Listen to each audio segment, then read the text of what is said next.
Yeah, looking at the globe, particularly at the West, the conquest of the Anglo-European establishment, or so it would seem, the dream of U.S. of East Asia, of Asia Pacific conglomerate to take over the universe. Fukushima alert. Always saw it as fuck US. I am a fuck US. Fukushima. Coming from Japan to weaken the Western man. Radiate his organism. Create the healthcare schism. Death and division. Cause we're looking at the crystal ball, seeing the nomadic man trotting through this barren land on his mules, the beat up caravan. Right here, that's the man in the city. It is shitty.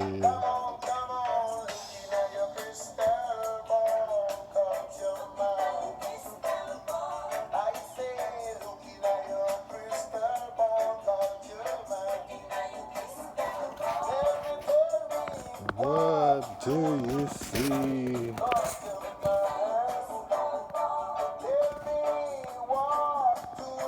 I see the coronavirus has infected the transportation system all over the globe. Crying in the city, in the city, in the city.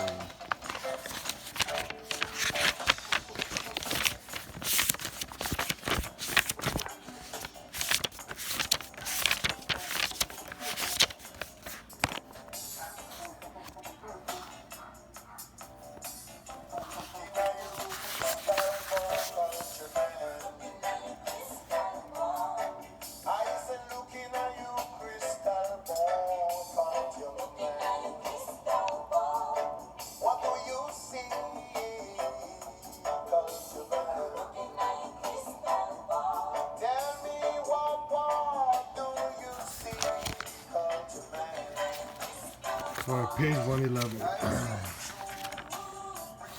Enough music.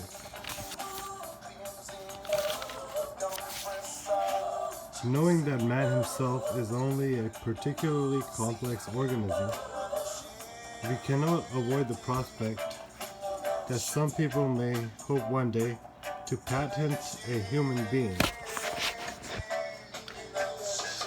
Humanity has already taken the first step down this nightmarish road.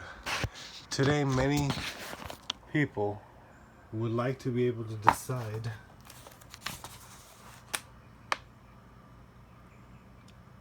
to have only one child. Artificial insemination or in vitro fertilization, originally developed to help sterile parents to have children, also allows one to have children without the use of a living mate. Who needs a man? One can imagine that one day soon a woman might choose to stockpile some of her eggs so that she may have children at a later date, chosen by her, with the sperm of a known or unknown donor. One day she will also be able to choose the sex of the child, which will disturb one of the major statistical equilibriums of human history. And in China and India, we're seeing that happen. Major statistical equilibriums create wars and pestilence and so forth. Definitely a lot of misery. One can envision a time when parents will be able to. Hold on.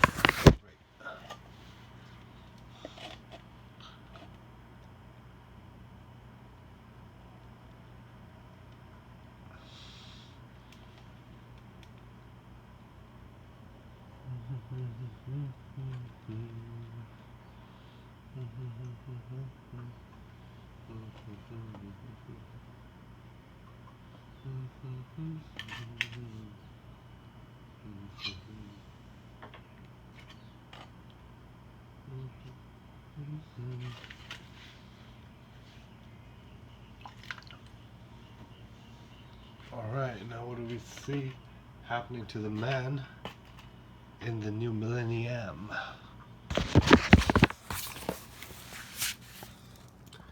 One can envision a time when parents will be able to choose the characteristics of the children they want to have. How true is that when they're talking about genetic diseases and so forth? In the beginning, of course, people will try to avoid having children who run the risk of hereditary diseases or deformities. Who will be able to say no to them? Doctors will try to measure these risks by analyzing genes and so forth. To find these sources of flaws, projects are attempting to map and decode all the genes. And it's already done. If successful, each such research might lead to the establishment of a sort of genetic identity card for each individual. It is a great scientific challenge, one of the most difficult ever attempted. Who can oppose it? So I just want to add that today, there's already genes being patented. Genes that people are living with.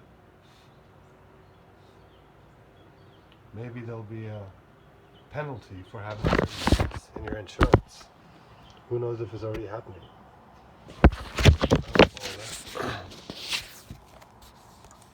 Anyway, let's keep going to the next one. As always, the dangerous path is a slippery slope. First, we will manipulate genes to reduce risks. Then we will progress from healing pathological cases to modifying the normal case. Establishing a genetic identity card will allow us, at the moment of fertilization, to avoid having an embryo that threatens to suffer from a fault in the genetic program.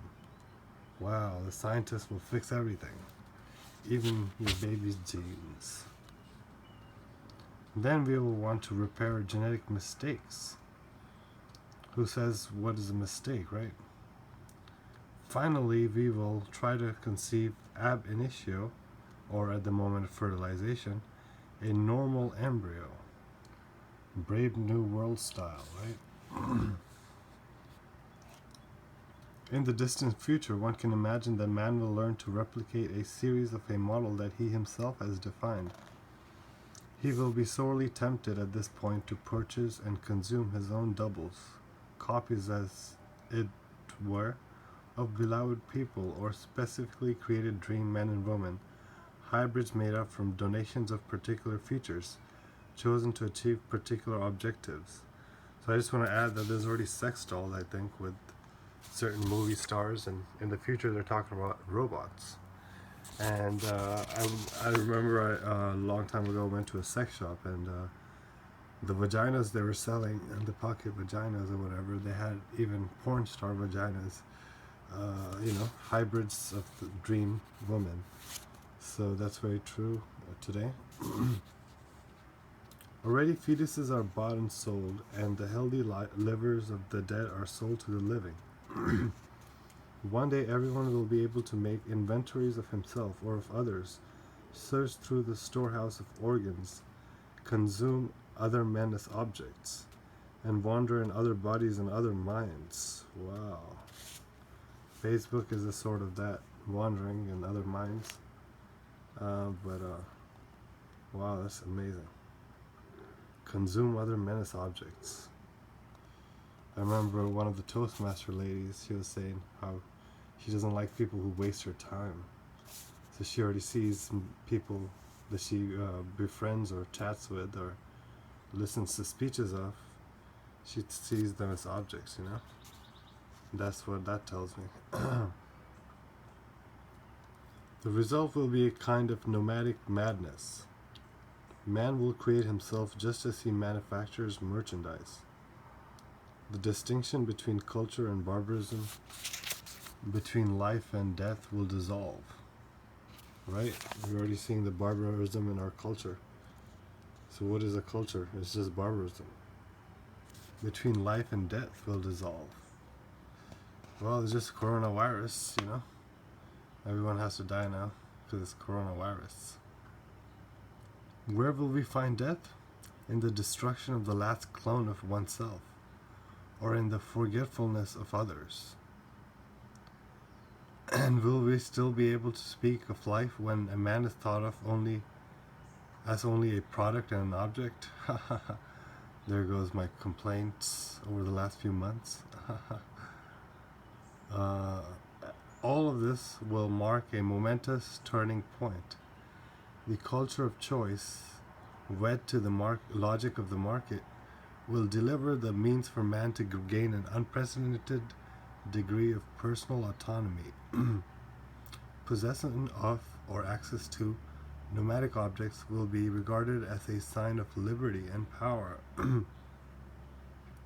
My students were so jealous of my iPhone when I first got it. They were jealous. They were, it was a sign of liberty and power for them. For just as pagan man gained strength from the consumption of objects he regarded as containing the spirit of life, so too will millennial man have enabled himself to consume, in the market sense of the word, morsels of himself. So isn't this phone kind of like a soma drug? You know? That's what he's kind of saying. He will have, it allows us to expand our minds. He will have enrolled himself in what will amount to as a cult of industrial cannibalism. Yep, that's pretty much what it is. All these monsters around us belong to the cult of industrial cannibalism. I call it cannibal culture, but maybe it's industrial cannibal cult. That's what it is. ICC. Very icy. Alright, so that's chapter 4 that I just covered, and next is chapter 5. The wisdom at the end. Wow. Abandonment of sovereignty and the need for limits. Coronavirus time. This should be very interesting in the next video. Peace.